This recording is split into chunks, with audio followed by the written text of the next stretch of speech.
the one that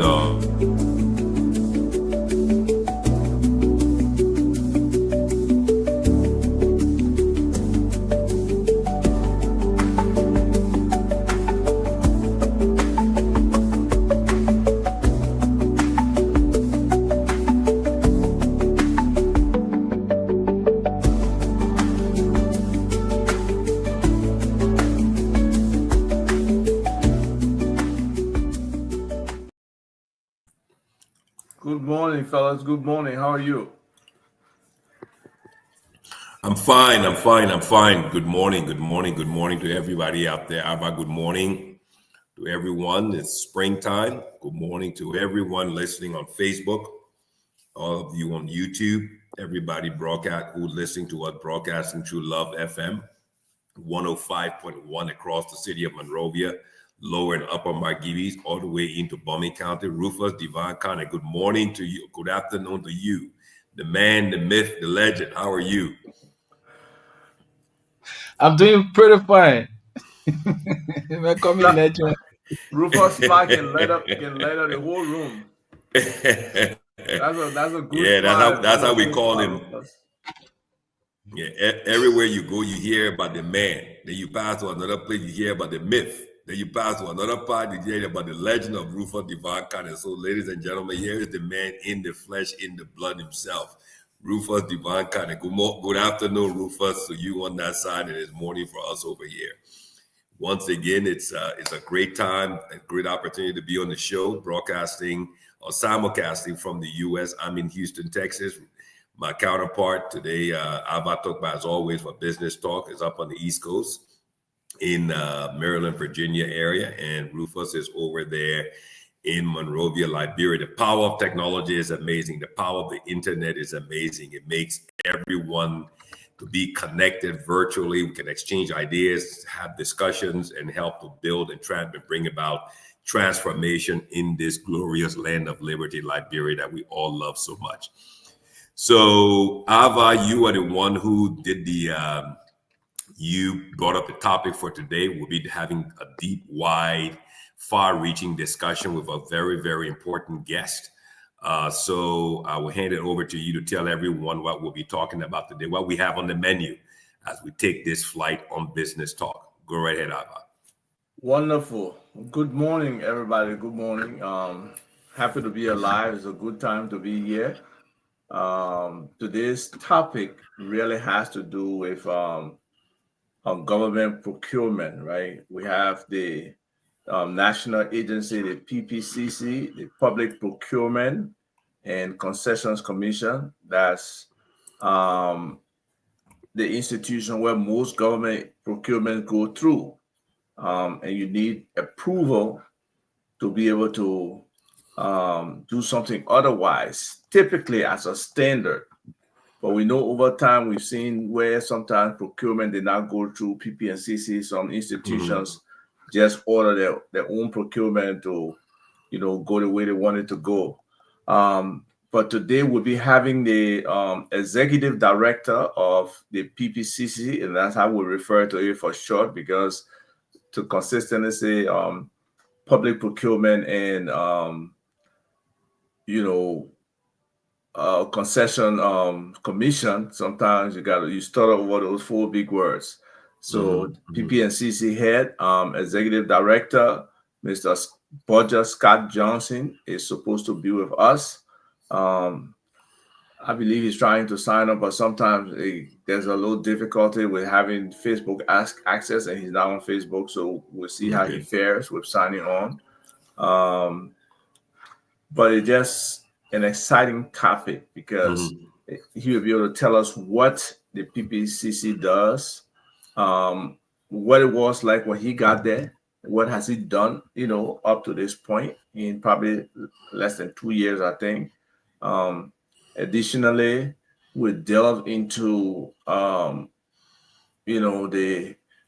process, what's needed, what do you as a Liberian business, do you as a somebody on the ground, you as somebody on the diaspora, what are some of the things you need to do? What do you have to go through to be able to be registered with PPCC so that you can get maybe maybe you can get alerts, when any new, contract is let, when a new procurement is put out by the government.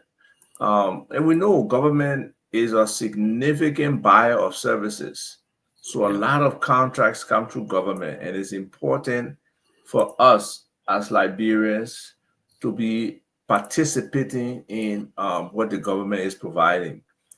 And a lot of times, we say we are not a part of our economy. So this process could be very helpful in making us an active part of the Liberian government purchasing, and allow us to participate in the economy as well.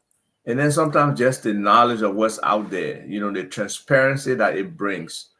Oh, wonderful. There he is. We have our guest, folks. We have our guest. This is.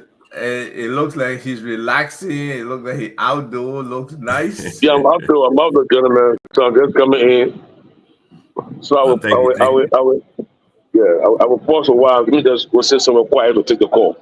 Wonderful. Okay, good. Okay, Thank you, thank you so much. Okay. Yeah, and Ava, as you were saying before he comes on, I mean, the point you're bringing up about the PPCC for all of you listening, especially Liberians across the diaspora, this is a very, very important institution for all of those who are looking to do business in Liberia, to be a vendor, to be a supplier, to do importation or whatever it is in Liberia to do business. This is an important show to participate in today, because we're going to have the executive director of the PPCC. This is the main procurement arm, if I can call it that, for the government of Liberia. When you look at the Liberian national budget, all of that money that goes for LPRC, all of these different ministries of government, Ministry of Health, so forth and so on, all the procurement from paper to pens to vehicles to, you name it, this is the entity that's supposed to oversee all of that procurement. So if you are a Liberian in the diaspora and you're looking to get involved in business in Liberia with government of Liberia, this is where you want to be plugged in, you want to listen to, you want to connect, because the executive director is going to be here on the show shortly. He will educate all of us about what is the PPCC. He will inform us how it works. He will give us the website.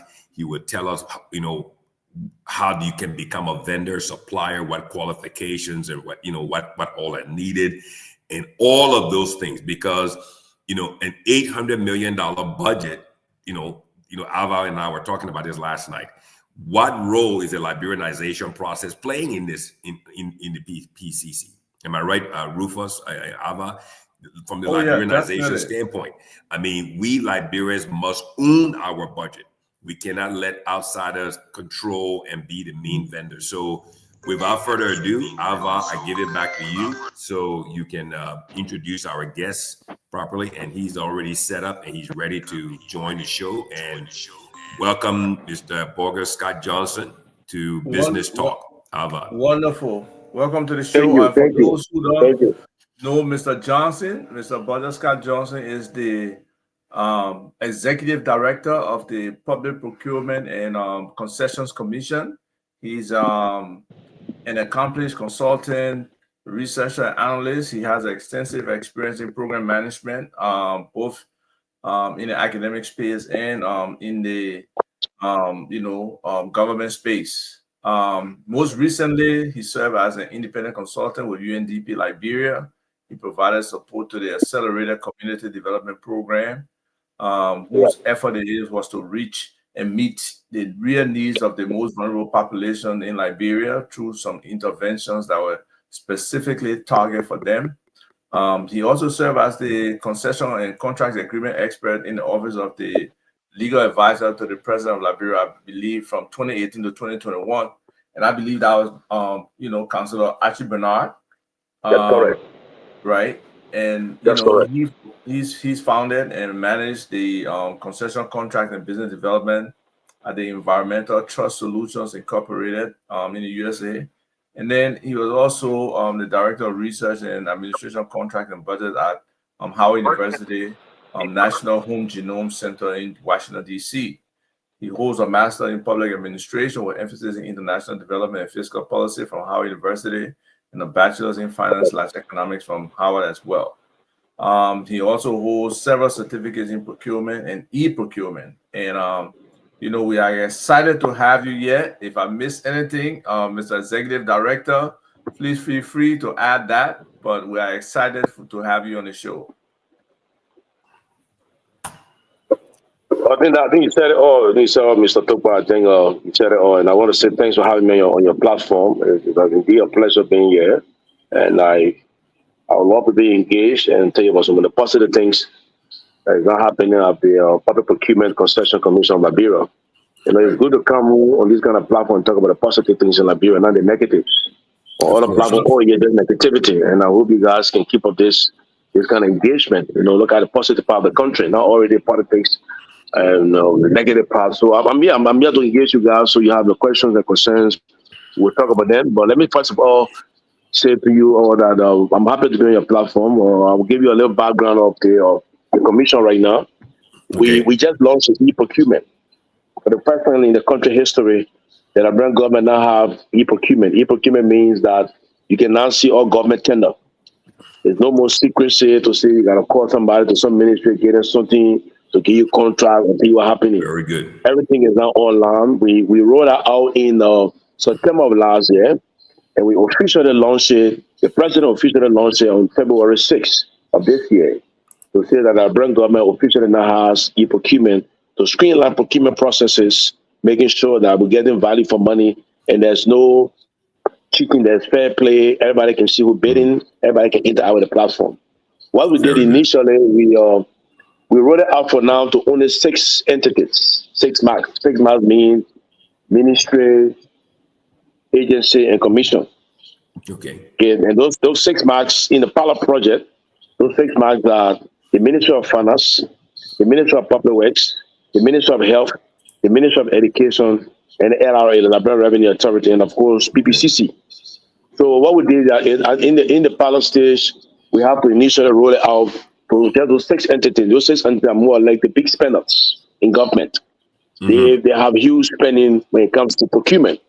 For example, the Ministry of Health, they're extremely busy.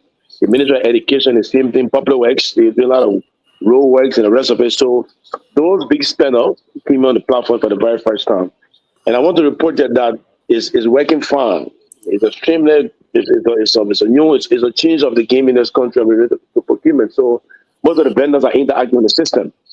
So what's going to happen this year, we are bringing 50 entities on board, 50 additional entities on board. We are bringing the counties. The 15 political subdivisions will be brought on the system because they may have to drive from Maryland. You have to make a procurement plan. You don't have to do that anymore this year.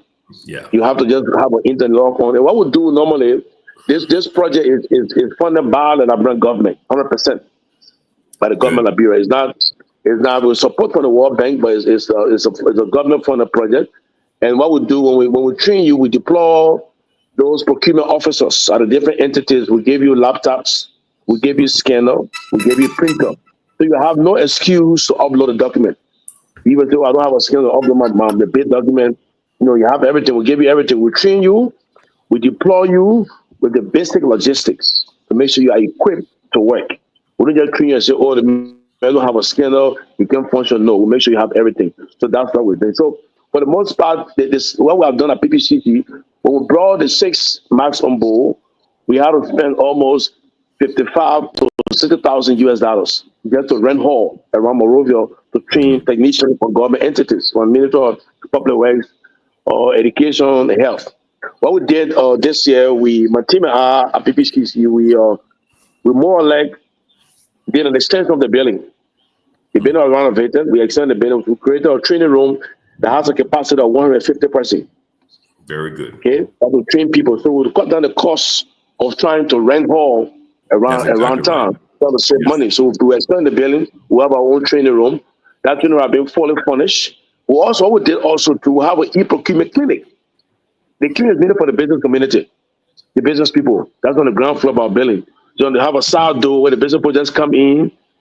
We have about 40 computers there, desktop. where you can come in and just submit your bid. If you don't have a computer at your business place, you can come to PPCC. Our staff will train you on how to submit your bid to the system. So yeah, so it's very interactive, and we have meeting with the Liberian Chamber of Commerce. They are so excited. We also have meeting with the Liberian Business Association. They want to use the platform, and thus far it is working very well. I will say this: for every procurement plan that I received two kind of plans. I received the SBA plan and the non-SBA plan. And the SBA plan is made for Liberian businesses that call for stationery and other stuff. So what we are doing is we encourage Liberian businesses to more or less invest in things that will help you to grow your business. For example, stationery. Every procurement plan I receive has stationery on it. Every procurement plan.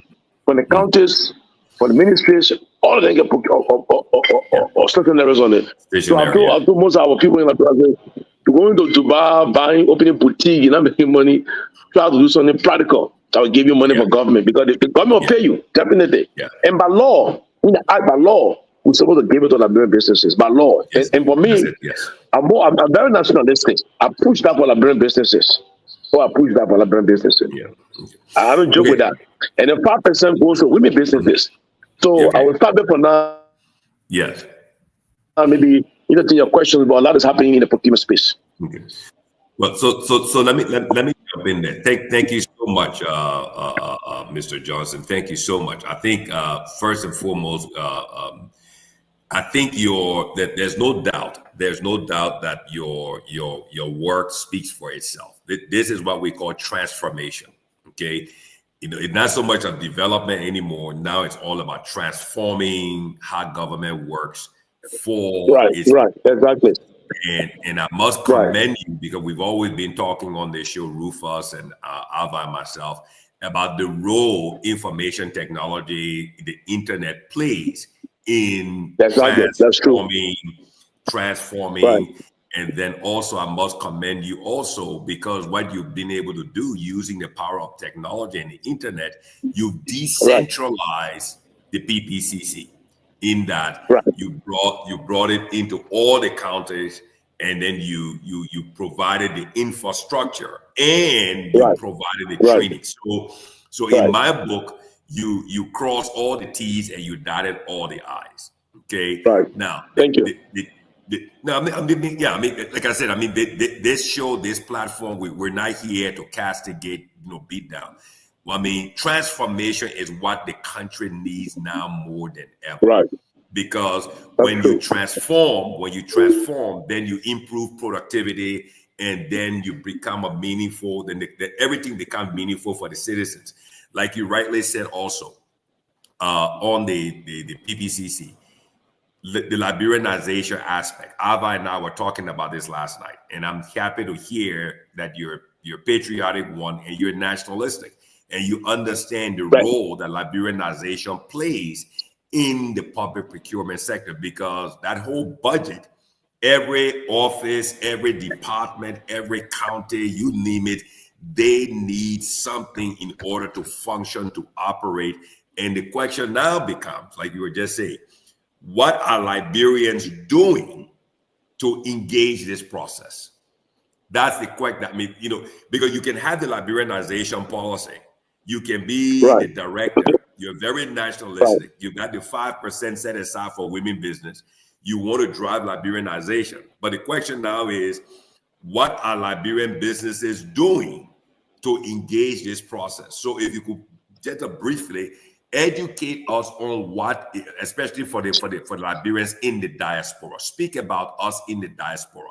How can Liberia, because again, as you know, Liberian businesses in Liberia, they may be they might be strapped by capitalization, right? They can't capitalize to actually take advantage of those opportunities. But then you got Liberians in the diaspora sending home $800 million in remittances every year. So without a doubt, the money's on this side. How can Liberians in the diaspora engage through the e-procurement platform with your office to become vendors, suppliers, to take advantage of this? That's very good. That's an excellent question, my brother.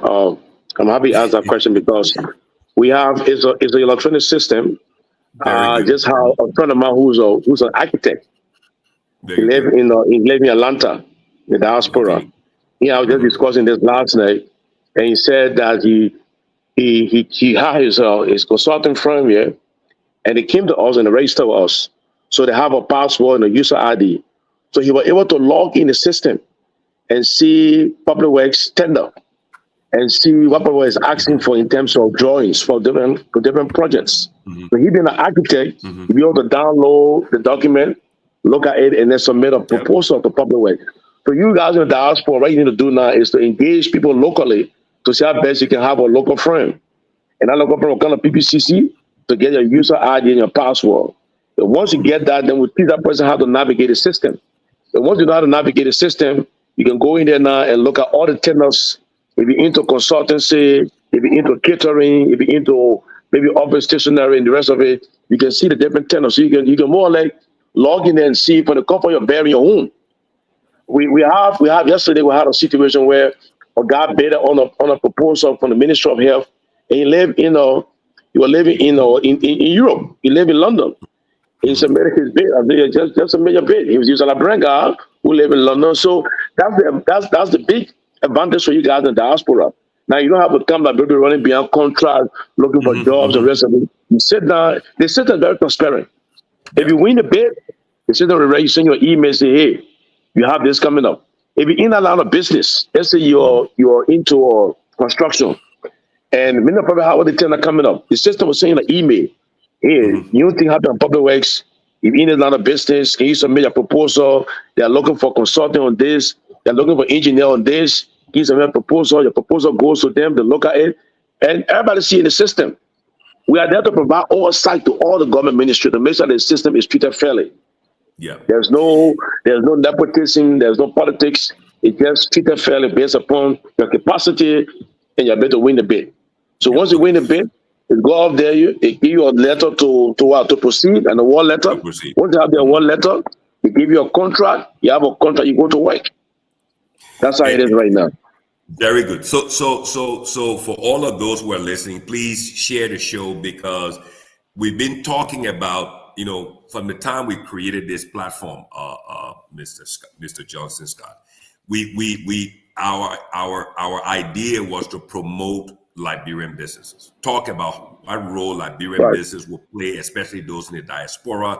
We've always been talking about building this economic bridge between the Liberians in the diaspora and the Liberians in Liberia.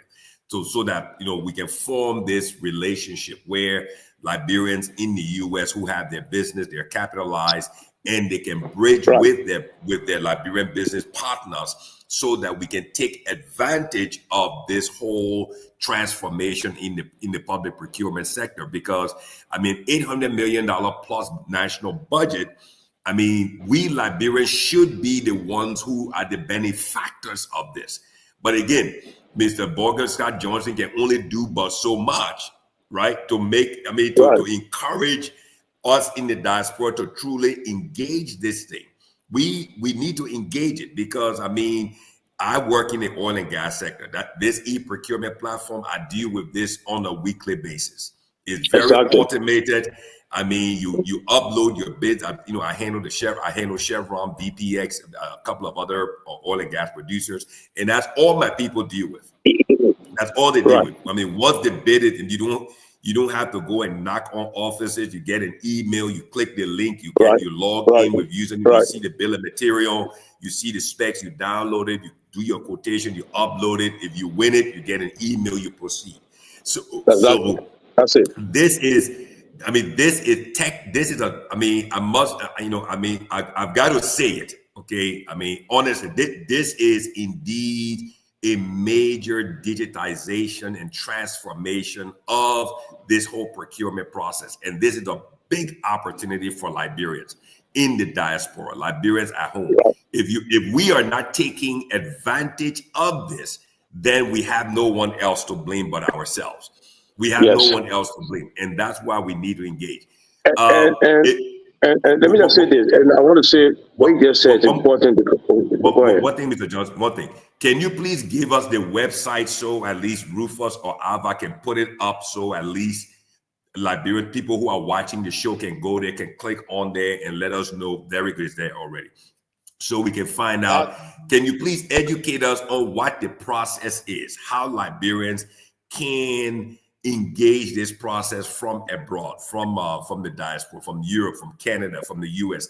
I mean, I'd really urge you, if there's anything else I can urge you about, is to maybe have some sort of a Zoom presentation for Liberians abroad, so that at least they can kind of be more aware of this, to properly to engage the process more. Yes, I think we would do it from our side. I mean, we would talk about this. I would take this on and talk about it. Alva, myself, and Rufus would talk about this every Saturday on our show, so that more Liberians in the U.S. who are in the electrical contracting sector, because the diaspora want to come home. There's no doubt. And you, I mean, your expertise, you being a diaspora person as well, who have actually talked to everyone. I mean, live on both sides. I mean, you've taken your experience and you've actually applied it. Go on, Ava, or Mr. Bodger, go on with this. Ava, you got a question for him? No. He was about to respond to you. So let me just say something. I will appreciate organizing a Zoom. I will send you guys a Zoom. We have a whole presentation on this. There's a link, and I will send it to you guys so you can have it up. But I want to say that for those of all you guys in the diaspora, there's something happening in Liberia that you guys need to really take advantage of. And it's the issue of giving support, coming back home to say our best, because there's a time we are trying to change the narrative of government procurement processes. They have been concerned to say, oh, we don't see government contract, we know how government things are done. But now the time has come where you can see everything that government is doing. If you go on the side now, you see everything public was doing for this fiscal year. You see everything the Ministry of Education, the Ministry of Health doing for the fiscal year. But let me tell you what happened here. There are businesses, for example, the SBA. Liberians are fronting for foreigners.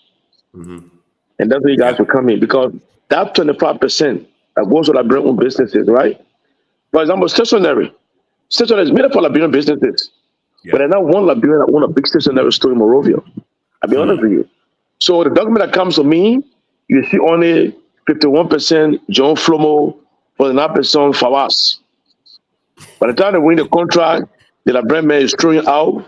Again, maybe something like $500 for putting it on the document to come to us. But by law, when we see it, we have to approve it by law. I agree, yeah. But in reality, the man is out of the fronting. Because you walk in our store, you don't see John Flomo there anymore as the owner. When you win the contract, you go to the bank, they're not taking it off the bank account. It's just the name there.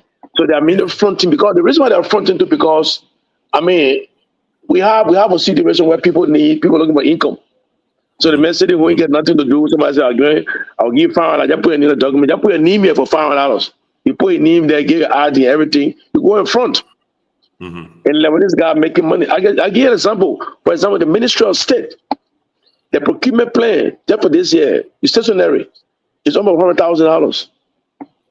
It's almost $100,000. And that will go to what? Some Lebanese person or some foreigner. So you guys in the diaspora, you should start thinking. Have a new mindset. Because you may have asked for the capital.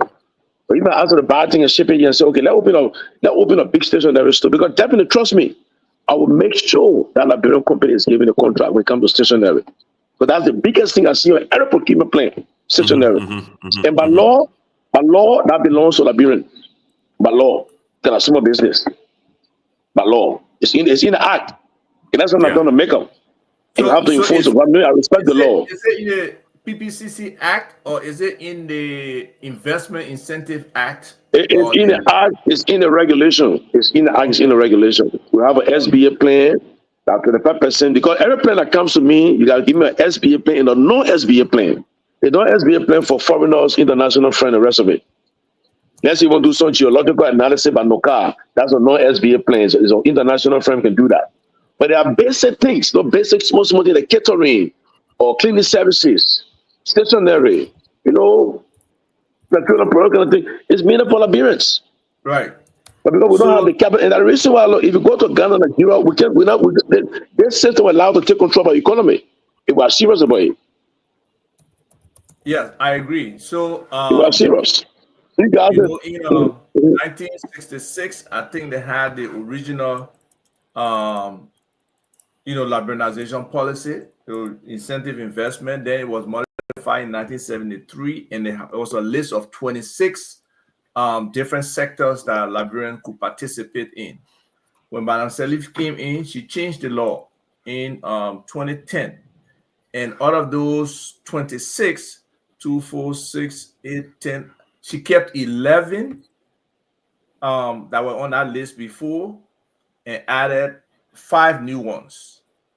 And then, in addition, they also created a situation where there were 2 thresholds. If certain sectors, foreigners that were previously relegated for Liberians, if foreigners wanted to invest in those sectors, they had to use investment of minimum 500,000. If Liberians had like a 25% share, then the investment should be 300,000, according to the revised amendment to the Investment Act. So we still have an issue of capital for a lot of Liberian businesses.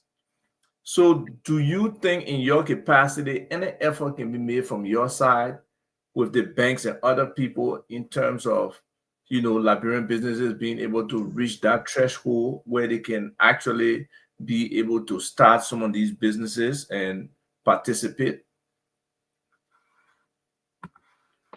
you mean what threshold? You mean threshold from government side? I didn't get the question. I'll break up your question. So in terms of some entry into some businesses, like you said, let's say if somebody want to bring a container of paper, to start a store, they got to do the physical setup and stuff. Let's say the amount they want to do is 200,000.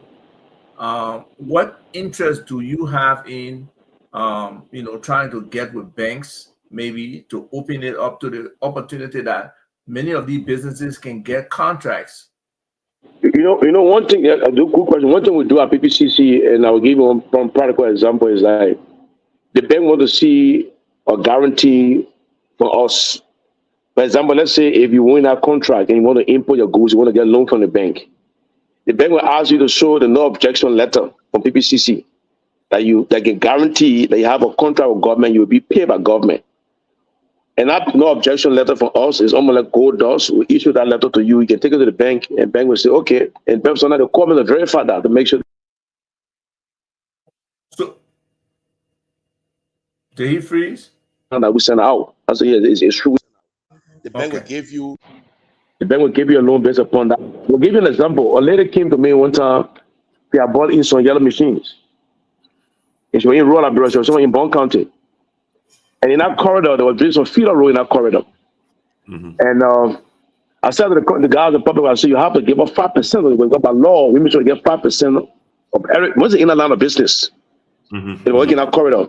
So they give up 5% of the feeder road project they had in that county. He came to the Johnson, I got money. And I went to the bank said, I'm getting no objection letter for you. How do I go about that? So I said, okay, give me all your stuff. She gave it, and then I gave her the contract. So we issued her the no objection letter. She took it to the bank. The bank gave her, I think, about 200,000. I said, now the money they give me, don't go to buy, go shopping now. Take the money for the business. The Liberian people get a tendency, when you get the money, you take the money for the sale, just got dreams for something. I said, use the money for the business. And she listened to me, I must admit. She went a bulk sheet for the caterpillars. The contract was like $1.2 million. She got paid the first 600,000. She was so appreciative when she paid the bank half of the 200,000 they gave her. And to that, we speak to all feet doing extremely well in that particular sector. Buying fuel, machine, on machine, to do well. So we have to have this mindset. It's all about business. Mm-hmm. We give money for business. That why most of them don't understand. So, and to answer your question, because we're not into more like giving people know. What we can do is a guarantee. And you have a guarantee contract with government, and you will be paid. That's what we do. And you'll be paid. And we monitor the payment part of it to make sure you get paid. That's what the bank want to see, what the bank want to hear. So when it comes to that accountability, I mean, you went through the procurement processes.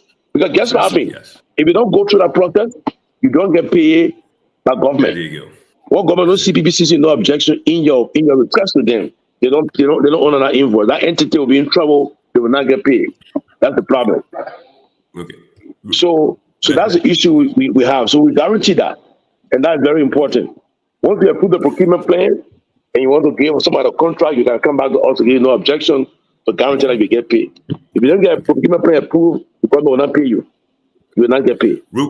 Rufus, go ahead. You wanted to say something. Yeah, Joseph, thanks. Rufus is on the ground, so Rufus, you can chime in here. Go ahead. Thanks so well for joining us, and we appreciate all of the information you've provided. But what is keen and caught my attention when you talked about Liberians fronting for foreigners, and you've put into place a system that is so transparent. My question to you: have you also strategized, or have you any plan to curb on this issue of Liberian fronting for foreigners, so that we can own, like we always say, we want to own our own economy. We want to have a whole of our own economy, but we are fronting for foreigners on businesses that are ours. So what is your institution doing to curb on these kinds of acts? Very good question. I just had a hearing a week and a half ago at the Senate, where I met with the Public Account Committee at the Senate, and we were discussing this same situation, where it's been chaired by Senator Amara Conan. And we had a very good discussion. I mean, we are engaging the Financial Intelligence Agency, the FIA, because they have the authority to go to banks and request for a business bank account to see who are the account owners. So we are working with them, and we are also working along with the Deputy Minister for Economic Affairs at the Ministry of Finance. We're working with LCC, because we have to realize that corruption is not only in the public sector; it also happens in the private sector. People just think corruption only happens in the public sector. In the private sector, the biggest corruption there is the fronting aspect. Getting government contract by law, you shouldn't be fronting. So when it comes to us, we are the ones to identify the fronters, because we see the document that comes to get the PPCC certificate. Because to get any government contract, you must have certificate by PPCC. Yeah. To have a certificate, you must see your business registration, you must see your tax clearance, you must see your NASPA certification. NASPA is the Social Security benefit, the pay remittance. So when it comes to us, and we look at the document straight, we see John Flomo there, 51%. We see Abdul Fawaz, 49%. We go beyond the say, okay, there's a fronting go on here. We try to investigate. Oh, yeah. That's a flag. Yeah, I have a team of guys that do compliance. I will red flag that. I have a team of guys that do compliance monitoring. They'll go in the feed, they do the reconnaissance, go and check. The next thing we do, then we're going to send out water to FIA to pull that business account with the bank to see where they are. Is John Froman is still on our bank account as a signatory to the account? They don't know, maybe it's not fronting. But most of the time, John Froman is no longer there. Again, your part of the boss is no longer there. So we are currently working with the FIA to see how best we can improve on the aspect of fronting. And then after we do that, we take it over to LCC to do some prosecution, because they're charged with the idea of petty corruption. And not only in the public sector, but they can also go privately to attack businesses that try to fraud government as it relates to information. So that's fraud. Okay. So that's where the LCC comes in. I think Rufus, your point on the fronting and Ava's point on the Liberianization aspect of the procurement across Liberia, and with all of the efforts and the using of the technology and everything, I mean, what Mr. Johnson is basically saying, that he's put into place a process, right, of check and balance, checking compliance and everything. This is a very good process. But when it comes to the capitalization, what Ava was talking about, this is where we Liberians are hamstringed. This is where we are bootstrapped, because we come short. And we come short because we are not leveraging all of our resources. We're not leveraging our resources. We're not building the right relationship between us in the diaspora and Liberians on the ground. This is a huge opportunity. Ava, how do you see it? Maybe I'm seeing it wrong, but this is a huge opportunity for Liberia. You're talking about an $800+ million budget. And I mean, he will come back on. I think data issue, Yeah. internet issue, but he will come back. But I mean, you're looking at almost $100,000 plus per ministry just on stationery. That paper, pens, A4 paper, or printing paper. I mean, and Liberians in the U.S., we are capitalized, but we're not taking advantage of this. And now here it is with digital transformation and integration. This thing, the website is right here. I don't know how many Liberians who are watching today are able to go to that website, click it, and then bridge with a company in Liberia. Liberians are from the diaspora traveling home. Are you forming your company when you go back home? Are you taking advantage of this? Because this is a huge opportunity for us, and we're leaving it on the table, but we're focusing all of our time on the politics and everything else. And like I said, the noise in Liberia is the politics, and then the quiet part of Liberia is what? Is the business aspect, you see. So, I mean, he's back. Welcome back again. I mean, how do you see that? What do we need to do to have our people to join this thing? Go ahead. He comes in, let me just add, he mentioned how you got to go through a process. And I just want to shout out to two of the young men over there who are very helpful to me. Emmanuel Saka, who does the screening. You got to bring your documentation and hand it to him. He verifies, the legitimacy of your documents, and then your business registration, whatever code you have on there has to be aligned with the space that you're trying to register for. So, they did a very thorough job. We had to go back and revise our business registration because it was very general. So we had to go and get as a company in Liberia, you can get different verticals in terms of your business registration. So we're able to get it specific because they didn't have something direct for drone services or for area surveying. So we had to get something on the technical computer side. And then we came back and we're going through the process. Then once you get through that process, Aventia is the one that kind of walks you through the program, does the presentation for you, and train you so that you can be able to use the system again. So our company, Lake Piso Solutions, actually went through the process and were able to be registered with PPCC. So for any bid that comes out now that has to do with area services and other stuff, we can register and be able to go through that process. And yes, you also have to do your social security because it's important that we pay social security for people who work for us. And sometimes for yourself as the owner of the business, you got to have at least one person paying. So that process is there as well. And, it is good to be registered in the system, to be known in the system. So I will advise people who have businesses or who are supporting businesses in Liberia that can probably, bid for government projects or submit applications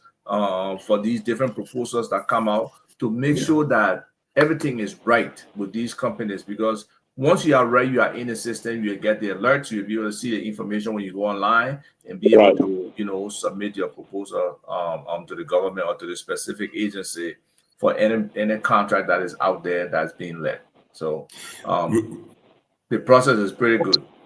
Rufus, what else do you want to? I see you, moving from side to side. I mean that you want to join in and say something else. What do you have anything else? No, I'm following, and what Alfred is speaking of is just in the same direction. So I'm just trying to look at the comments that are coming up to highlighting them.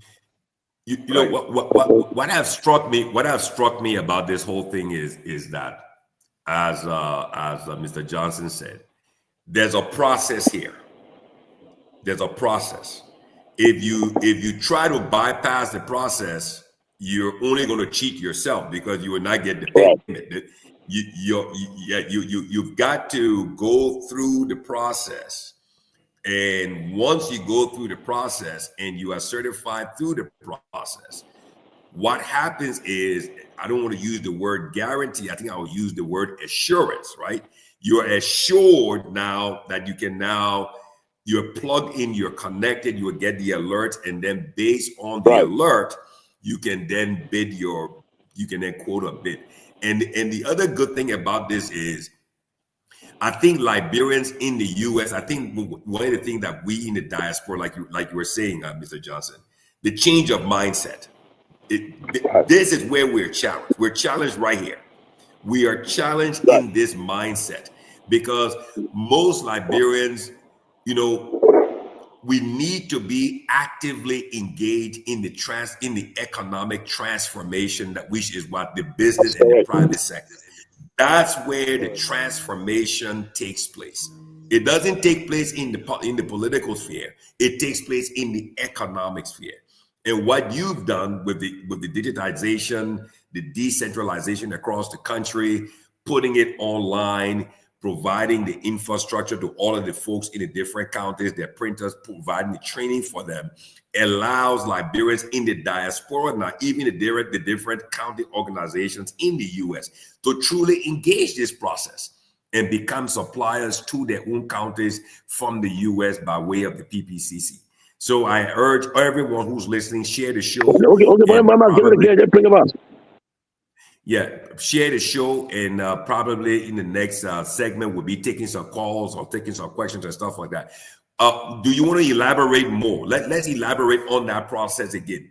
Please educate everybody. I know you talked about it again, how to register, the process of going through, and then what you also get when you win the bid, which is the certification letter from your office that you win, that you can use that letter and leverage with one of the banks there, because like you said, you use the phrase gold dust. That letter of certification guarantee is something you can take to the bank and you can leverage it to get the capitalization like Ava talked about, to actually fund your business now with government and then move forward now with your success. So if you can just repeat that for everybody, so at least everybody can kind of understand it.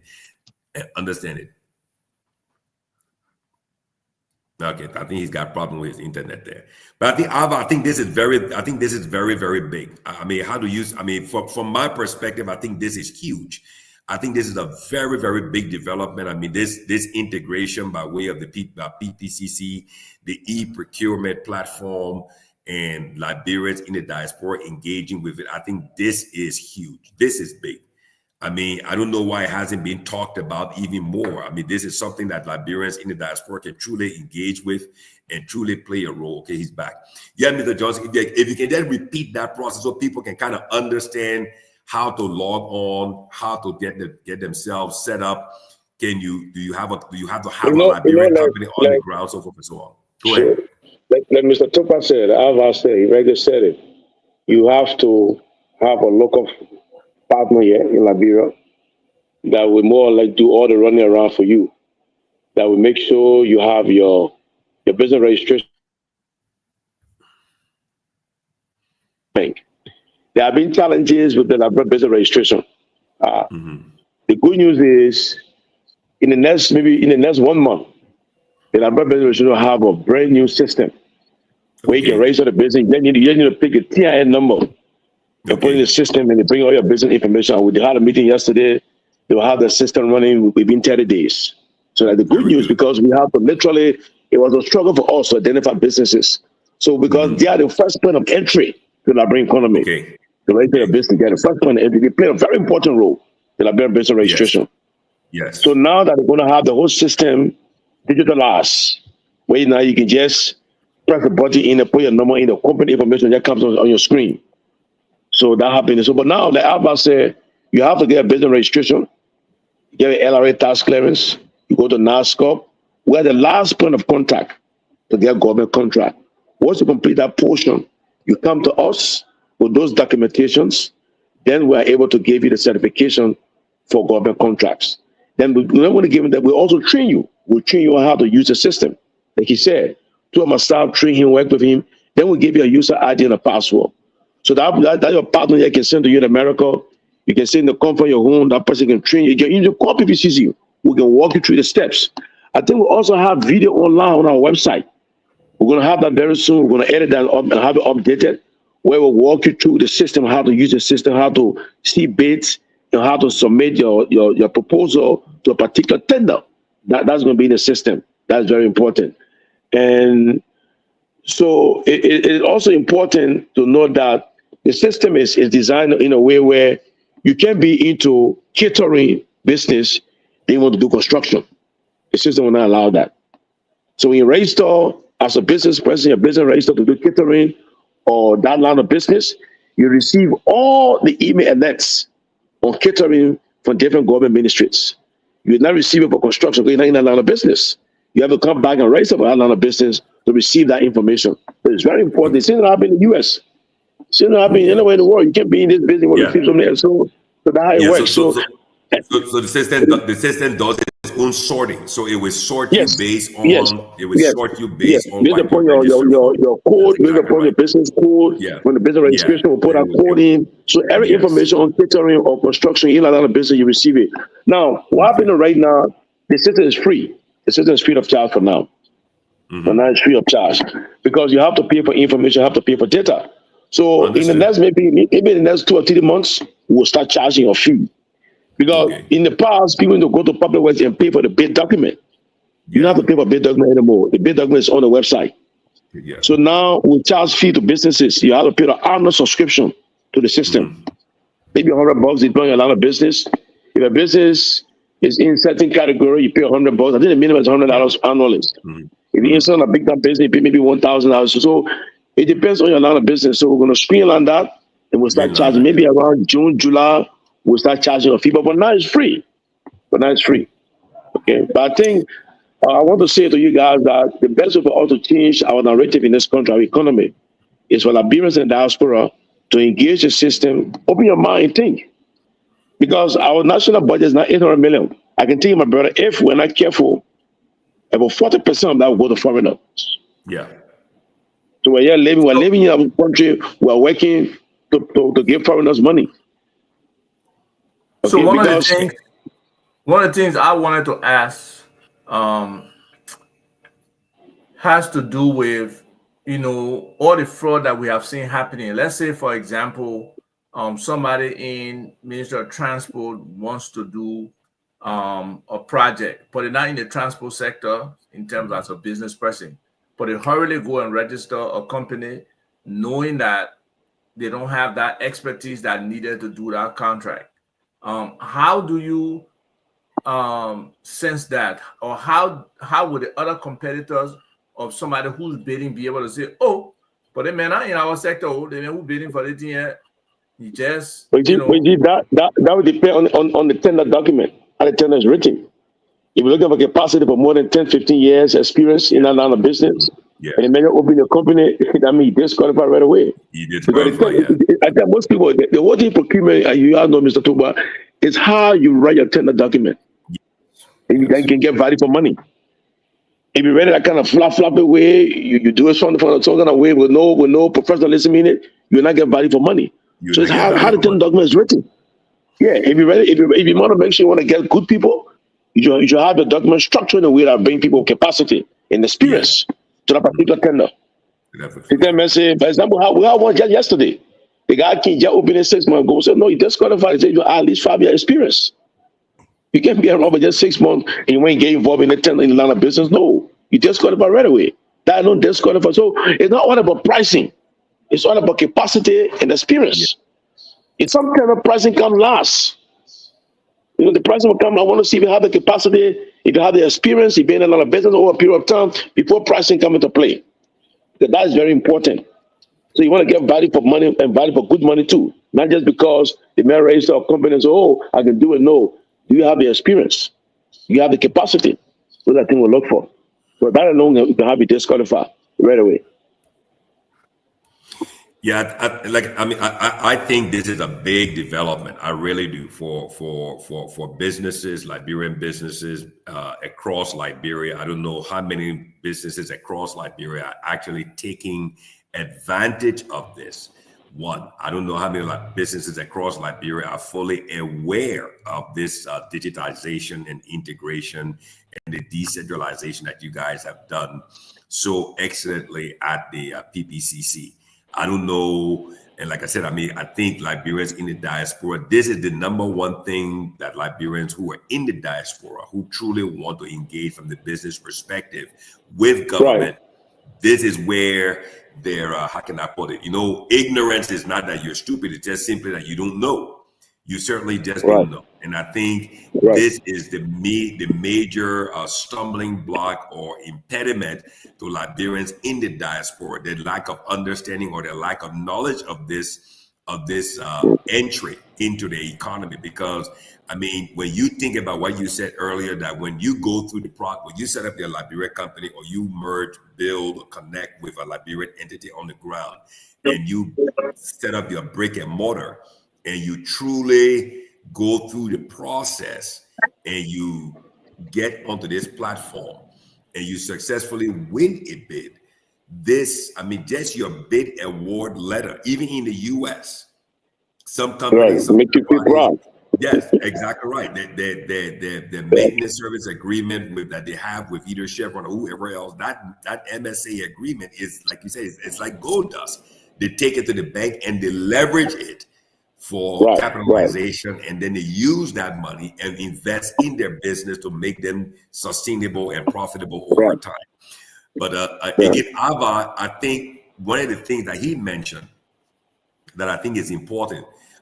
Let me ask you, Mr. Director, because Ava brought it up. What, and then you alluded to it, and Rufus, I'll rope you in. How can Liberians be educated to the level where there was a comment you made with the lady up there in Bon County came to you and said, yeah, you win this thing. The money you get from the bank, that's not profit. That's not profit. No. Don't go take it, blow the money. No. So what role, or is there a role for your entity to train, educate, inform, and enlighten Liberian businesses how to be successful through this? Because that is where I think one of the other challenges we have as Liberian businesses, train to manage, to build, to be sustainable. Go ahead. We have the change management component to this e-procurement system, and as we speak, we put out the tender. We drafted a TRO with the World Bank. We are looking for a consultant to do change management, and I told the bank, I said, I would not allow a foreigner to do this. It has to be a Liberian. I don't want your bank bringing, because the World Bank said they want to pay for that, the change management company, because the change management company is going for Liberians to accept this new concept, the new change of business, for the government side and for the private sector side, change management. So as we speak, the tender is now before the bank for revision. They review the TRO, they review the TRO, send it back to us, and we put in the public space where people can apply to be a consultant in the change management company. And that will educate the public and the private sector on this whole e-procurement stuff. We also have advertisement on the radio. We'll go in the counties to create awareness in the counties on this e-procurement. But I will encourage Liberians and diaspora who have some idea or knowledge of e-procurement to apply to be consultant on this the change management company. Because change management is more like, it can be for anything. You have to be able to adapt to a new concept, a new way of doing things, how to see it from their own perspective. And I made it clear to the bank. I said, you can't bring a European here from Eastern Europe to come train the man like bro how to do it. Because we have our own culture here. We have our own way of doing things. And the brand will understand that more than anybody else. Okay, so, and they understood that. They agreed with me. They said, okay, we agree with you on that. So, because they have the tendency where they go bring somebody from Eastern Europe and say, go like bro, go do change management. How can I relate to the man who say, yeah, I gotta go eat my pepper soup. At lunchtime, I gotta go down. So they have to understand our culture and our context. What make any country great are institutions, good institutions, the culture of the people, and the respect for the rule of law. So it will have these things put in place, good institutions, our culture. So the change management company will look at our institutions in Liberia, our culture, our respect for the rule of law. So basically, we are working on that right now, and hopefully the bank has agreed for us to have that, and then we're also going to have the advertisement on the radio. We're also engaged with the Liberian Business Association. It's a big organization here in Liberia. The president and I met yesterday. We had a good discussion. We're having a meeting sometime next week. You will call the entire members of the association to come. We're going to do a presentation to them. We'll also have the Liberian Chamber of Commerce, headed by Mr. Nana B. Davis. They're also excited. In fact, they're signing an MOU with PPCC to train businesses on a daily basis. So what happens at PPC now, we have training twice a week. We have training Mondays and Wednesday. Anybody can walk in there at PPC, will train you on how to use the system. For me, I want this to work for us, because if we don't do this, we'll not be able to to sustain our economy. It's important for every Liberian, be in the diaspora where we are. The time has come now for us to now change the narrative on how we do business of people in this country. No more argument to say, oh, I can see government tender. They will not give it to their friends or those who don't know. I don't see. No. We had a situation in December of last year. We tested a PPCC. We put our tender out there for our Christmas package. It was for rice and oil. This local guy, got 4 guys I applied. The tender was closing at 2 p.m. The other guy came at 2:05. Of course, he was late. The other one came at 2:10. He was late. The other guy came out at 1 o'clock. So the 2 guys that won, they keep me on time. One guy won the bid. The guy said, "Oh, when we called the guy, the guy said, my man, you won the bid. We gave you a word letter." The guy couldn't believe it. The guy said, "My man, never in Liberia, somebody call me and give them money to give me a contract. Never in Liberia, somebody ever call me to give me a contract." He said, "Man, are you for real?" I said, "Man, you want to pay?" He said, "Man, they give me 2, you're lying." I said, "Somebody you want to pay?" But he was shocked to just see that somebody called the day. He said, "My man, you get nobody wants to." He said, "My man, it's the first time in my lifetime in the country. But I don't get nobody wants to get a government contract." I said, "You want to pay?" And that's what we're looking for. That's what we want to do, the transparency. You know? So he won the bid, we put in the contract, he delivered the goods, we pay him. The whole thing was done. He came and said, "My man, what else you want to do in the country? You see what we like the idea, we won't pay for it. We like the whole idea, it's fair, it's transparent." But all the guys who came in late, because what? They didn't read the tender. The tender said it's due this day at 2 p.m. You said it at 2:30. So there's no argument, "Oh, I brought it, the person is signed for it." No, that the computer will tell you. Simple as that. The computer thinks, "Oh, the thing shut down, you're late." So no argument about that. That's what I'm not arguing about that. So it will do this, it will definitely transform this economy, and Liberians will get involved. We gotta grow our economy. You just call the government the biggest employer. The same that way, we should have to create a vibrant private sector. And to do that, we can start with procurement. Liberians will get involved in this. I'll be honest with you, need to get that was a certificate right there. You see it? Because to get government contract, you must have this certificate. If you don't have this, you will not get paid by Ministry of Finance. They will not pay you. They will say, "Oh, you got PPC certificate, I'm going to pay you." How you got the contract get? And they did that you get somebody money again. You see? And so that's how the whole process is for 1 year. And then if you look on the right here, you can see the codes, the specific codes that we are assigned to, M7120, J6202, and J6209. Right. So if you don't have your notification, you only get notification from those codes from the services in those. Exactly. In that line of business. Exactly. Yeah, that's correct. That's correct. Yeah. Okay. That's correct. That's correct. Yeah, and like I said, I like the engagement. Go ahead. I like the engagement, and I hope to come back on your show again. I love the engagement, and I hope to come back on your show again and again. Maybe next time I can bring my director of compliance on your show so we can keep, because this is very important. So you guys should have business talk. I think we should have a partnership with PPCC where we can have the education of the public in the diaspora. Okay, so I can bring my director of communication, my director of compliance to come on the show on this platform so we can educate those in the diaspora more on the whole compliance processes of the making business work for all of us. It's important. Thank you. I have no issue doing that. So you just hit a point that a lot of people are very surprised at. We have one of our viewers saying, "What year did this happen? Winning a contract and not paying 10%. I want to meet this person." Well, the person is right on the screen. The person is on the screen. Well, it's happening now. It's happening now. And you see the here for procurement. And honestly, I can't wait to go through an actual procurement. I've gone through this process and I believe in the process. Now I got to see that something will show up on there that I can bid for. So, I will further engage the folks over there because they did send me my user ID and password. But I try to access the system just now. I think there are 2 systems. I know there's an EGP and there's another system. Yeah, just my IT guy. I think that they have another one. But call me on Monday. I will give you the right one. Call me on Monday because all right, I will do that. We're trying to, because you know what happening. Just in case I'm missing on something, because I will definitely try to bid for that. What do you call this stuff name? The change management. that change management will be in there bidding as well, just so you know. Okay, yeah, sure. Yeah. That's very No, good. but That's okay. about 100. That's a good piece of work.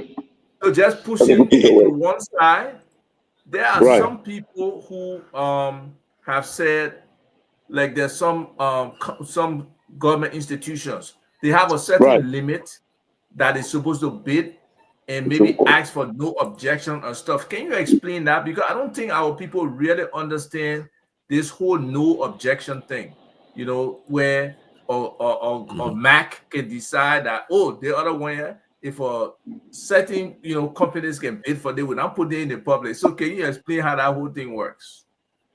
okay, the whole idea of no objection, it comes into play where, first of all, if they put a tender up there and they have companies that apply, okay, and yes, you have 6 to 7 companies.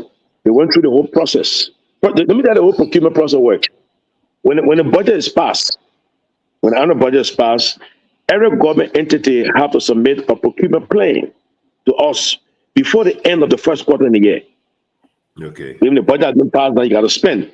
You cannot spend any dollar of taxpayer money without an approved procurement plan. Okay. That's against the law. That's against the law. Yes. Okay. So I can recall during the let me take it back a little bit. During the elections of 2023, when there was a change of government, what would have PPCC? We have a 10 post. We shut down the entire procurement processes after the inauguration. You go have a situation where people who are leaving government, there was a change of government now, and then you want to buy a car, you want to do procurement processes, you only have a few weeks left in office. You can't do that. So I issue a circular. To all government entities that will shut down their procurement processes, and the only thing we'll be doing, if it's inauguration related or GFK or medical, we approve that. But anything other than that, it's a no after the inauguration. People had to be upset with you. Yeah, people upset me, but I mean, I got a good applause for the World Bank and the donor. They say that's just best practice. It's just best practice. For me, I'm not political. I'm not into the politics. It's the best thing to do. You have 12 months in a year to procure the item. You didn't do it. You started on it. Your plan was approved by us. Your plan got approved. You didn't engage on the battle items. You waited. The change of government is even buying. No. There's a change of administration. You leave in power. You leave in office. The other people come. They'll pick up from there. They'll do the procurement plan and get approved. So let me go back. So the procurement plan gets approved. Okay? It comes to us. We approve a plan. We send it back to you. You go and start spending. At the end of every quarter, you have to give a procurement report on everything you spend. You want to see report every quarter, you give a report. So the issue of no objection comes in now. Let's say you put a tender up there, people apply everything, the people went through the bid, you decide to go with this company. Now, to do no objection, you must send us your entire bidding document, how the bidding was done. You must see everything, your tender document, and you put in the newspaper, how you choose this company, was the process free and fair. So my compliance team will look at your entire process. It is, oh no, you can do this or you can do this. So when the mayor applied to open no objection, we'll look at it. For example, we had a situation where at Noka, there was an error at Noka where the lady came and said she wanted a company in Liberia to do scientific analysis of geological data. Now, realistically, nobody in Liberia can do that kind of work.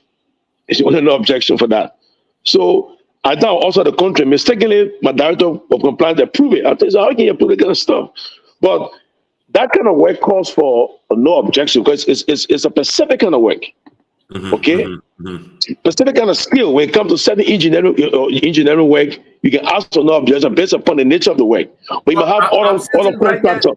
Not to interrupt, but yesterday I talked to a Liberian who does seismic work. Who does what kind of work?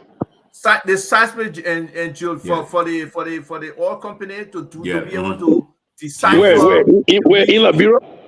Well, he's Liberian. He may not live in Liberia, but if they want a Liberian, he's a Liberian. Okay, if you live in also, but the friend was saying there was a Liberian friend living here. That's the issue. I have with that. So if you also Liberia, you have you have the expertise. But for example, when we did the e-procurement project manager, he's a Nigerian. Now there was the same thing. We put a tender out there. We put a TR out there to hire an e-procurement project manager. That means you might have an experience in e-procurement over X amount of years. Yeah. That the tender document read. We must see your CV, we must verify your experience, and the rest of it. No Liberian apply. I have 2 Nigerians that apply, one guy from Uganda, one guy from Sierra Leone. The guy from Nigeria won, but he had the expertise, he had the capacity. The guy in not a brand apply. We can't be back. We return it again, but that's what I bring the apply. Not a brand apply. So talking about that, do you guys have like a specific newspaper you use? Paper, yeah. Because yeah. I know some Liberian project managers who have exposure to e-procurement or just the whole technology space. Oh, but it was on our website. It was on the PPCC website. It was in the newspaper. Okay. I even call people in diaspora to do it. Nobody apply. It was on our website. But you see now with the e-procurement now, with e-procurement now, if you're in a line of business, you will receive the alert. Yes. If you register with us now, you register with us now. If you're consultant for setting out a thing, you register with us now. Yes, you into RT services, your RT guru. Anything will come through, you will get an email to submit your proposal. Yeah. But so that's what it is. You see, this is what I've been saying from the beginning of there's a gap between everything that's happening transformational in Liberia, in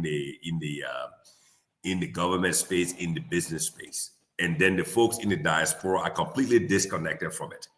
They're completely disconnected because that information is not coming across there. I mean, from Canada to the US to Europe, there's so many Liberians in the diaspora who are competent, who are capable, who are well able, well resourced. I mean, I'm sure you will agree. Sorry. Most Liberians focus on the negative and the politics. They don't go look for it. That's what I'm saying. So they're so distracted by all of the noise of everything else, and they're not even focused on the transformational things that are happening on the ground, where they can play a meaningful role to be a change agent in the economy, in the system. You see, and the thing is now that's so from this show you see that there is a platform out there that is positive. That is I like it. I like your platform. I must admit, I like your platform. To really drive transformation in Liberia from the business perspective. So the only thing now is how can we get this information into the diaspora space? That's the question. That's true. How can we get in? A Rufus Divine kind of he's at Love FM. That's why we bridge with him with their station on the ground, so that at least we can broadcast what we're doing every Saturday across the landscape as well. Sometimes we relay into Buchanan through Abidjan. Sometimes we relay into Kakata through Kakata FM and push it all the way to Bankia. That's good. Yeah. So because there's a gap. There's a big gap between what the diasporas believe is happening in Liberia, which is all the noise that distracts them from what is happening transformationally in the economic space, the business space. Exactly. And look at what you guys have done. I mean, this is what I've always talked about, using the power of the internet to bridge the gap between what is happening in Liberia and the diaspora. I mean, this is huge. This is huge. This is something that's so positive. But then you look at how many people are watching. Everybody wants to focus on the negative. Everybody wants to focus on the negative. You see. Rufus, what do you want to add from your side there? What do you want to add from your side? Come here, Rufus. I'm so encouraged. I'm actually encouraged with the revelation being made by our guest, and I also look forward to working with the institution, because information dissemination is very vital in this. Because if we just sit down with such a brilliant information that is coming out and the people are not aware, come on, it won't yield the fruitful results. So information dissemination, like it talk about meetings with communities, towns, and all the stuff is very important, because when the information is out, the people take hold of it and try to venture in the area. But if we just withhold the information, right now in Liberia, politics is the center, and everybody going after politics. So they will try to politicize it, and the good intent of this whole thing will not be seen or felt by the people, the beneficiaries. Will not be fair. So we need to get involved with this issue that has to do with information dissemination to the widest base, social media, the terrestrial radio, the television, the print, all those areas. And I look forward to my institution being a part of that. When the change management come,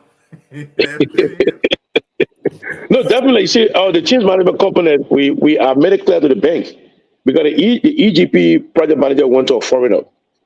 And I didn't make it clear to them to say, look, you can't bring a foreigner here to do change management in Liberia. It's all about culture. It's all about culture and the way people do things in a particular environment. So you must have a Liberian doing this. And like you said, we got to focus on the politics. This particular QR, or the tender for the e-procurement manager, it was up for almost 3 months on our website. Somebody was up there, and nobody was applying. So we just said, hey, we have to hire somebody, we have to move forward. And the thing is, the thing is, Director Johnson, the thing is this. I mean, like I said, feel free to use. I mean, come on, let Ava know. Come on the platform here. We can advertise. Sure. Come on, and then schedule it. Definitely, we'll definitely do that. I would bring my director of compliance and our staff and other people. We will form a partnership with your show because it's business talk. It's all about business. PPC is not political. The one thing I can tell you, our institution is not political. We don't get involved in the politics. Yeah. I tell my staff, we are not a political institution. We are there to do serve the public with integrity, honesty, and professionalism. No politics. We don't get involved in that. We got somebody here asking how they can get such information in the future regarding job opportunities at your entity. You got visit our website. Visit our website. You see, don't visit our website. Visit our website looking for politics. Visit our website. You see it. You see, the change management will soon be on our website. As a matter of fact, the change management TR will be on our website maybe by next week. It'll be on our website. You see the tender up there. Will be there. We're going to bank reviewing it right now. And this is the website. You can go there. Yeah, there's the website there. ppcc.gov.nrl is our website. Careers. But then I got to run. So I'll engage with Mr. Tupac. And we will definitely come back on your show and want to form a partnership with this show. Because for me, I'm very concerned about educating the public in the diaspora about the benefit of the e-procurement for our country. You can open your stationery store, you can have consultants, you can be in America and build a tender. You can get a local team. Yeah, you can build a tender. Once you have the expertise, you can be in a building and get a local guy to just follow through. Yeah. All they have to do, and the email will come back to you. If you win the tender, you have the email, you have the award letter, we'll put you the contract. And we're there to see the process. Nobody will cheat you. Yeah. Nobody can cheat anybody. In particular e-procurement, it's just transparency. Okay? So before you go, was there some resistance to this level of transparency? Because we know. Yes. Oh yes. But we know that was the political side of it. But we just focus on. And I must admit, the president has been very supportive of this. President Bodger is 100% supportive. Yeah, he came to the luncheon. He told me, say, if I have issue with any government ministry who want to conform to this, I should let him know personally. But he's very in support of this. He wants to see there's a way to fight corruption. Because bear in mind, our national budget, 40% of it is spent on procurement. Wow. Of the national budget. Yeah, 40% is spent on procurement. And that 40%, 25% belongs to Liberian businesses. But when we are fronting, you don't see it. I'll tell you this, last year our data shows we awarded 2023, we awarded $28 million to Liberian business. But do you see any Liberian economy? Do you see it? Do you see them talk about 28 million that went to Liberian businesses? But you don't see it because they are all fronters. They want the data shows. The data shows we awarded 28 million US dollar contract to Liberian businesses, but you don't see it anywhere in the economy. Yeah. You can show me one Liberian person that have a very huge stationery store or doing extremely well, sitting down a business. It doesn't exist here. Who to blame? Who should blame ourselves? So you guys are in the diaspora should be the one now to change the narrative. Because you have the expertise, you have the capacity, you have maybe some answer the capital. You can come down. We can do this. You know, I mean, it's happening in Ghana. It's happening in Nigeria. I was in Arocos. I mean, Abidjan 2 days ago. The Ivorian economy is so strong. The Arocos, Abidjan, the thing you in Europe is so strong. Yeah. Okay. The Thank you director so of much. my colleague in Aroko, the director of procurement in Abidjan. The guy traveled. We went to the African Procurement Network in Rwanda last year, November. We went to a summit. They don't have the African Procurement Network, where all the director of procurement meet to discuss procurement on the continent. It's a very good networking group. You see the director of procurement from Nigeria, from Sierra Leone, from Ghana, from Arokos. You guys, and man, I was the only person on that trip. I was the only person there by myself. All the guys went with a 4, 5, 6 person from the office because I have the resources. Yeah. You're like, bro, don't have to. I went alone, but they share their experience, how they build the economy, how they encourage the local people to get involved into government procurement, and how to build the economy. So you guys can use the platform because the guys in Arocos, they use Avoris in France to come back home. They were sending them document every now and then to get involved in procurement processes. So they came back, they built out government contract, they made money. So when they just moved back home, they just say, hey, let me forget about living abroad. They came back home. But they have a solid contract. So you guys got to come back home. I mean, engage your system, see how best it can work for you and make some money. All right? All right, gentlemen. Well, thank you so much. Thank you so much. Thank you so much. I hope to be back on the show anytime soon again. Thanks a lot. Just let Alva know. Just let Alva know. Enjoy your weekend. I will let you know. All right, gentlemen. Thanks. So, wonderful. Thank you. We want to say thank you to the head of the Liberia Public Procurement and Concessions Commission. They play a very significant role in procurement, and we can see from the disposition and the words of the head, Mr. Bodger Scott Johnson, that they are very interested in Liberians participating. And we probably have done this before, but I think we should again share, specifically list those businesses that should be, Liberian, where Liberians can actually participate. So, if you don't have anything else to say right now, Akina, I could share with the audience. No. How we can really see those businesses and the little caveats behind them, so people can understand the areas that they can go into or the areas where they can seek partnership. Because there's a lot of gaps in our economy right now, and in terms of the things we do. So let me just go to this and show our folks. Let me just present this share screen window. Yeah, well, there you go. Okay. There you go. Okay. So, folks, in 1966. Our government set aside businesses for only Liberians. Let me zoom this a little bit. Then in 1973, when President Tubman came, he revised it and identified 26 areas for Liberians.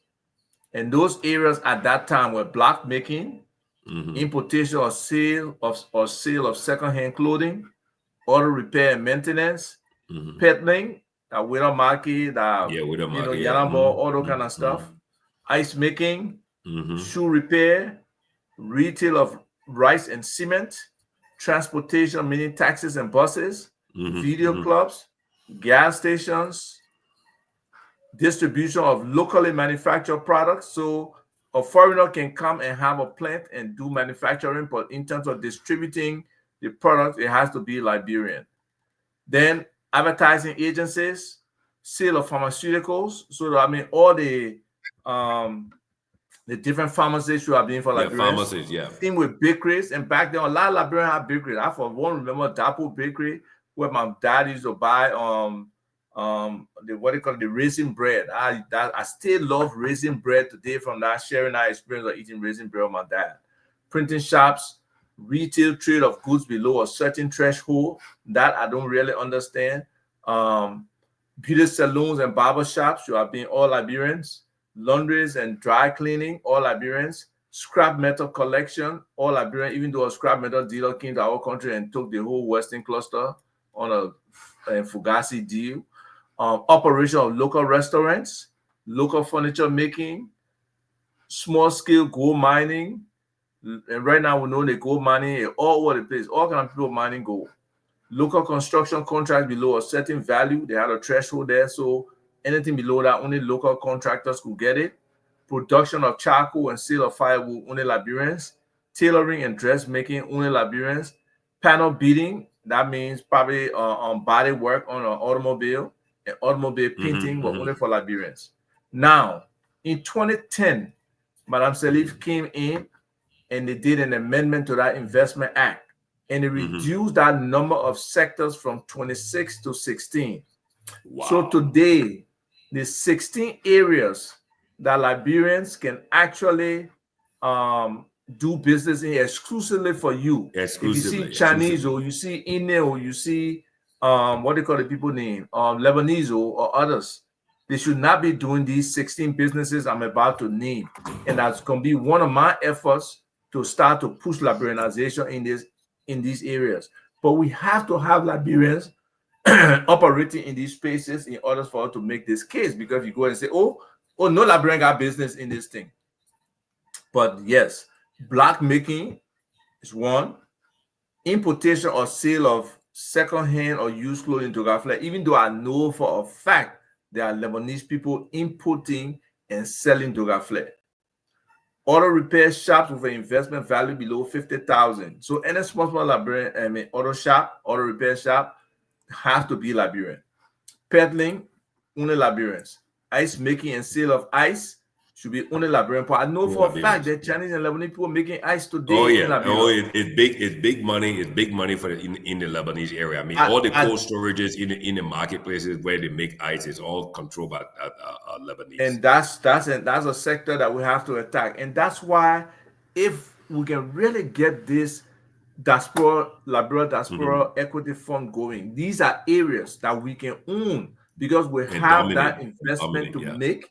And we push government to enforce some of these policies. Shoe repair, retail sale of rice and cement. Only Liberian stores should sell rice and cement. Operations of taxi. They didn't say bus services, which was on here before, but this is something that we can get clarity on, whether Lebanese people and other people can own buses or operate buses, and only Liberians stick with taxi. So there's something that need clarification. Video clubs, only Liberians. Operation of gas stations should be only Liberian. Distribution in Liberia or locally manufactured products should be only Liberian. These 11 are the ones that were kept from the last list. Now, 5 others were added to this list. The supply of sand, tire repair shops, retail sale of timber and planks, importation and sale of used cars. Only Liberians should do that, except there's a dealership that has after-sale services for these used cars, and then travel agencies.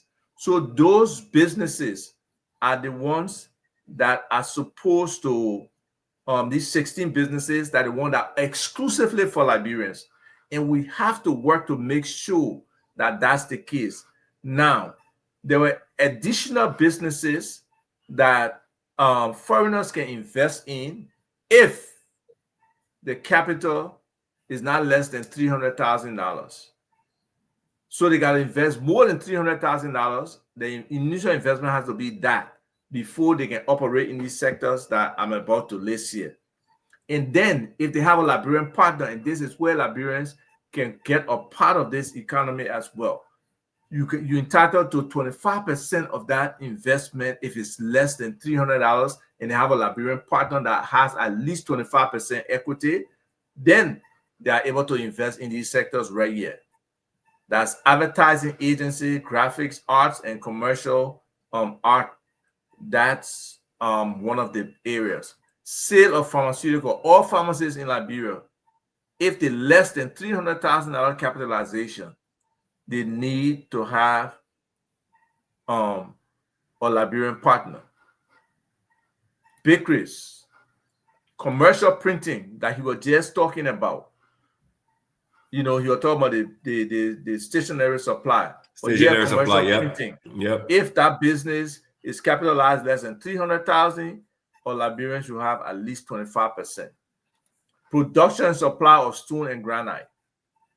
Again, same thing. We have these areas that Liberians can be partners in, and it's important. Ice cream manufacturing. I remember there was a whole noise about this because Yvonne Bright, Dennis, I've forgotten her current last name. She was the primary ice cream producer in the country, and then when this law came, I guess they allowed other people to produce ice cream as well. So I don't know. I mean, I see ice cream shops right now. I don't know if they put 300,000 into it or not. But again, those are things that can be checked out. Cinemas.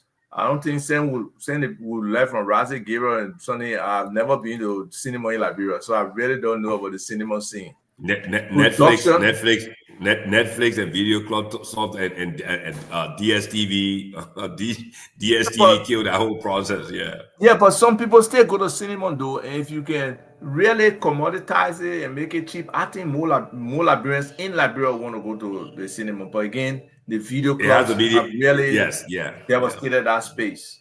Then production of poultry and poultry products. That is a key area that really Liberians should be in. And if there are foreigners in that area, the capitalization should be 300,000 or higher. Operation of water purification bottling plant. I know there are multiple people who got water plants that are not at that level, that are not above 300,000. And those are things, hopefully our government can seek our interest, or we in the diaspora can try to see how we can find partners on the ground and invest in some of these things so that it can be exclusively for Liberians. And if these things are less than $300, let's find some of those people and say, look, either you let us invest in this and be an equity partner up to 25%, or we make the case for government for you to shut down, and that can be done. Entertainment centers not connected with a hotel establishment. There are many entertainment centers that are not Liberian owned out there. Sale of animal and poultry feed. Again, that's an area that is for Liberians if the investment is below 300,000. If that foreigner comes in, the Liberian has to own 25%. Same for operation of heavy duty trucks. So we see all these things and we think there's an effort there, but enforcement is a key thing, and facilitation. I really believe government has to help Liberian businesses. They have to find a way to give us an opportunity to be involved in these things and be able to, participate. So, again, Ava, I mean, no matter how great the opportunities are in the business sector, the commercial sector in Liberia, if, we always talk about that, and you brought it up to the capitalization. Where's the money? The money is in the diaspora. The money is in the diaspora. I mean, and like the director said today, if the Liberian in the diaspora, if you go on the ground for your vacation for 2 or 3 weeks, you're there, form your company, team up with another Liberian company that's in the same space, establish the partnership, the relationship, the commercial MOU, whatever it is, form that, organize it, get it legal and all of that. And then you on this side can participate through the PPCC e-procurement platform. Once you guys are successful, jump on the plane and go back. Because like you said, once you register your business and you're certificated by the PPCC, that ensures and guarantees and assures your payment for any contract that you win. And that award letter can be used and leveraged at any financial institution in the country that you can build a partnership with, that now becomes part of your entity, because now that person becomes the funding partner. And then government guarantees your payment once you deliver on the goods.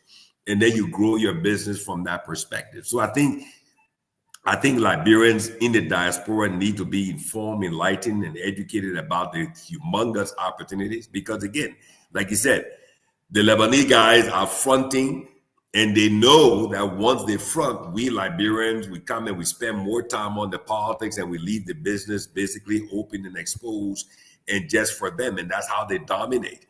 I think there was an article, was it last week or 2 weeks ago? I saw it, I think it was on front page, I forgot somewhere. Some guy was writing how you can go to Liberia and make your first $1 million. There's no place that's more easier than Liberia to go and make your first $1 million if you come in, because you can front, you can buy your way into the process, and then you make your money. So why should we not own our economy? Like the director said, 40%, 40% of our national budget is procurement and supply of materials. 40%. So if you look what is our national budget? It's almost $800 million. 40%. 40% of that money is for procurement. So just imagine positioning yourself as a Liberian diaspora entity, teaming up, bridging with a local Liberian company, and plugging into that process. Rufus, what do you think about this? Chime in. You're the person on the ground. How hard is it for Liberians in the diaspora to come home, team up, bridge up, connect with local Liberian companies to form a strong partnership relationship to engage this process? What do you think about it? From my own understanding and experience, it's not a hard thing. But where the whole issue lies is trust. Trust become the issue because over the period of time, as you follow up on most of those who follow us, and even one point in time, a lady who's there in the USA made mention of her investment in transportation back home, and she was robbed. Says EO. So we need to create that mindset, and those that even back home need to develop themselves in a sense wherein you can be trusted. For instance, you and I, we've come a very long way within a very short period of time, and you are a testament to that. It is based on trust. Making the investment, you have the capital. You need the human capacity building. You need a human resource on the ground to get that business running. But how trusted are they? When you bring your capital in terms of investment, they must be trusted. They shouldn't see it like that thing, but they should see it as their own. Yes, if we start to see people things like our own, our mindset, like I always say, when the minds are developed, the eyes will appreciate the works of the hands. So we need to develop that mindset that we shouldn't be saying things like it is the people's thing.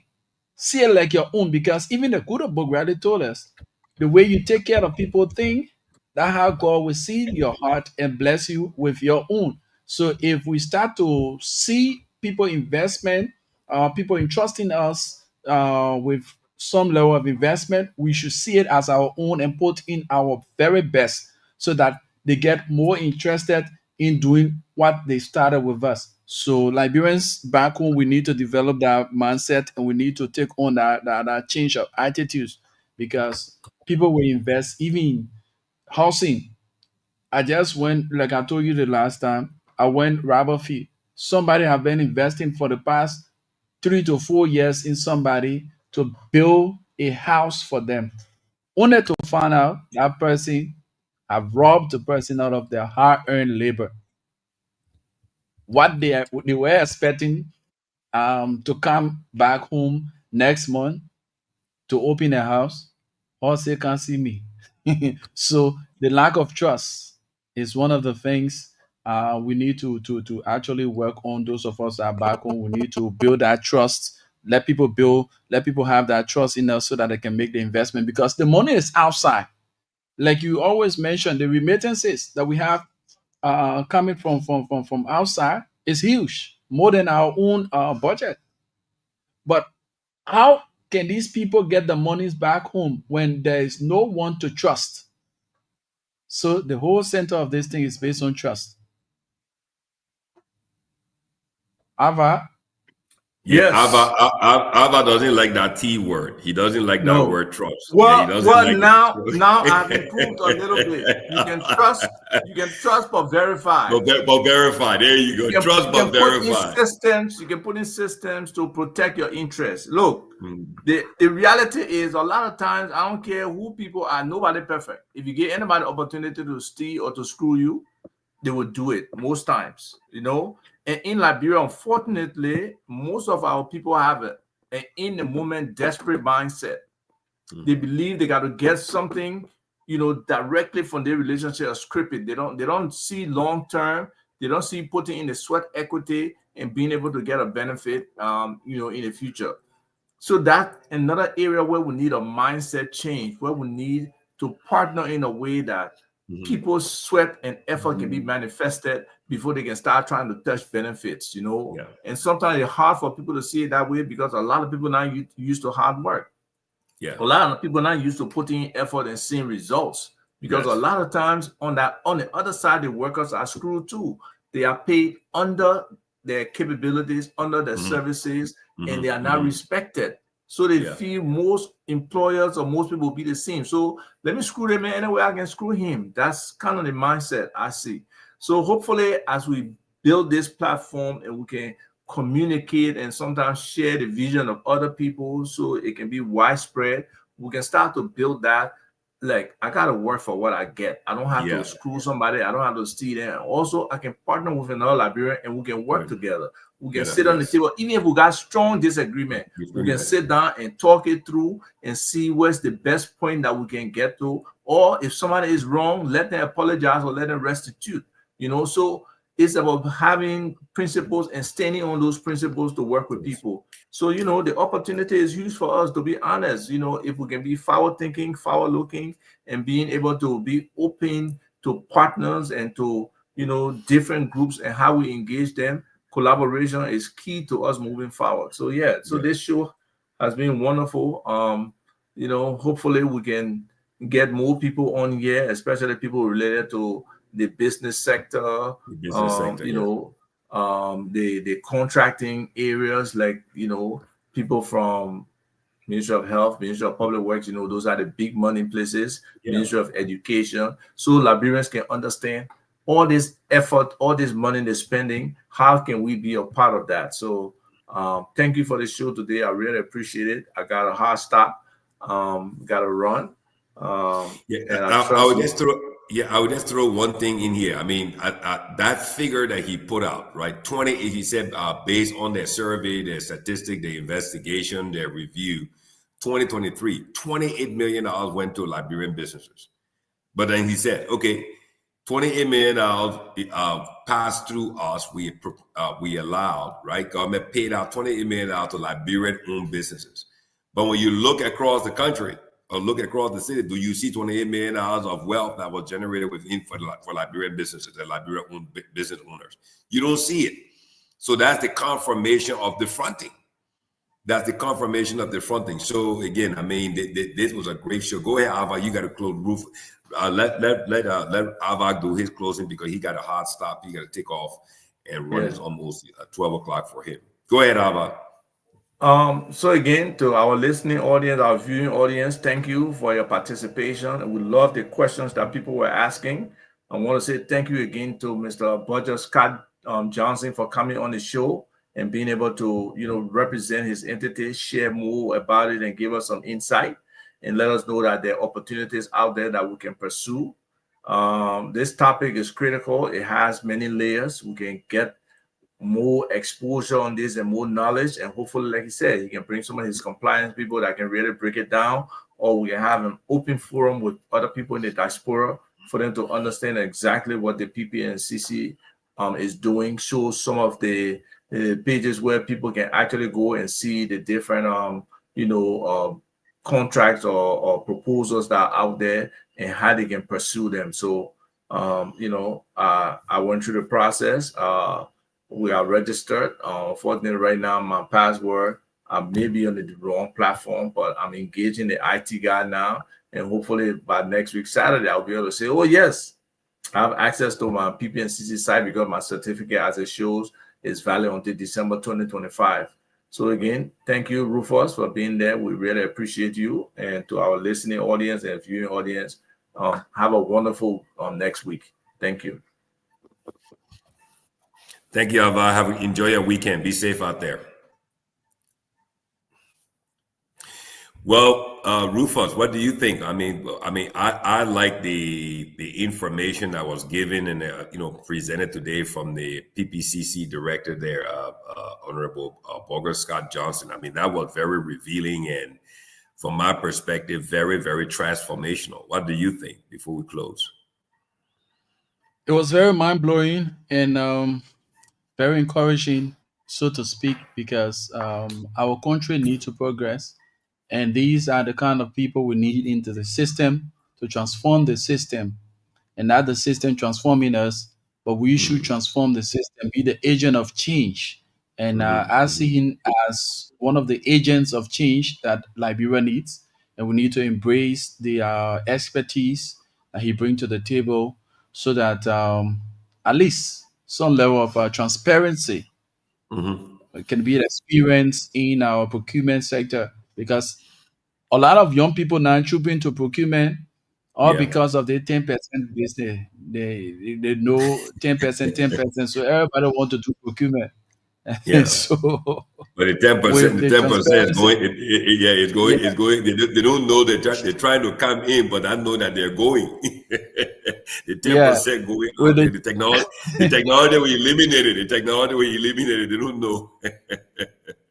Go, yeah, go, so the Rufus. transparency and accountability that you look forward to having in the government, government sector or in the private sector or whatever it is very welcoming. So we look forward to working with them as it relates to information dissemination. Like he made mention, he always want to be here, and our arms are open up to him so that we can push the case, so that Liberians can get involved and know what the government and through the PPCC is doing for her and by her. Yeah, I mean, from my perspective, like I said, at the top of the show when he came on, I mean, this is commendable. This is, and like he said, he's non-political. He's a 10-year person. He's non-political. He's just, implementing the processes, putting in the procedures, making sure all the red flags, detection systems are in place to detect these things. He's tying it into the financial investigation unit. He's tying it into. This is truly transformational. This is what really, really excites me about what Liberia is ultimately transforming herself to be. This is the work of what we call a change agent. Okay, when you introduce something into a process and the amount of power and force that it brings with it can transform things and make things for the better. And that's what Director Johnson has actually done at the PPCC. Now the question is whether we in the diaspora, the thousands or hundreds of thousands of Liberians, that live, dwell, and reside in the diaspora, who are truly properly capitalized, can take advantage of this. Because what they've done with with the technology now and that platform and that portal is to eliminate the 10%.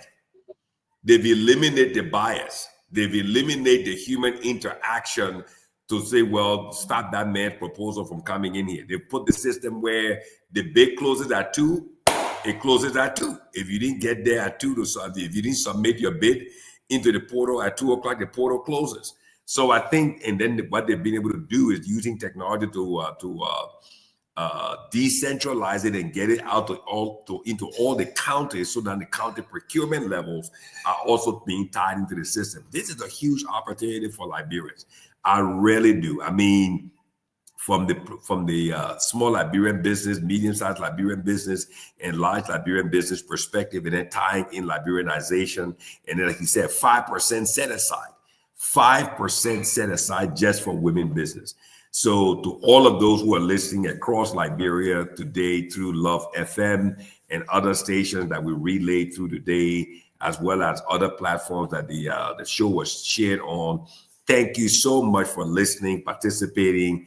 All of those who interacted through chat, and those who listen here in the U.S., the silent listeners, we just want to say thank you for joining our show. And Director Johnson said he will be back with his other directors as well to educate all of us even more, to take us deeper into the whole process, and then for us to be more engaging with it. Roofers, enjoy your weekend. We got a lot of work to do next week, as you know.